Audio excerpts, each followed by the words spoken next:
დღეს გაფორმდა ურთიერთთანამშრომლობის მემორანდუმი SAXTAT-სა და საქართველოს საპატრიარქოს ადრია პირველწოდებულის უნივერსიტეტს შორის.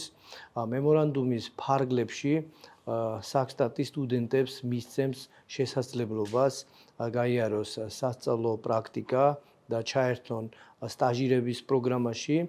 ასევე მხარეები ვთანხმდებით, რომ პერიოდულად გავმართავთ ერთობლივ სამუშაო შეხვედრებს, რომლის ფარგლებშიც განიხილება ორივე მხარის ინტერესის სფეროში შემავალი საკითხები. სტუდენტებს შესაძლებლობა ექნებათ, რომ გაიარონ სტაჟირების პროგრამები, ასევე შესაძლებლობა ექნებათ, რომ მიიღონ ინფორმაცია საქართველოს სტატისტიკის ეროვნულ სამსახურში არსებულ ვაკანსიების შესახებ. ჩვენი მხრიდან კი უნივერსიტეტი განაგრძობს მსგავსი ტიპის პარტნიორობის გაგრძელებას სხვადასხვა კერძო და საჯარო ორგანიზაციებთან.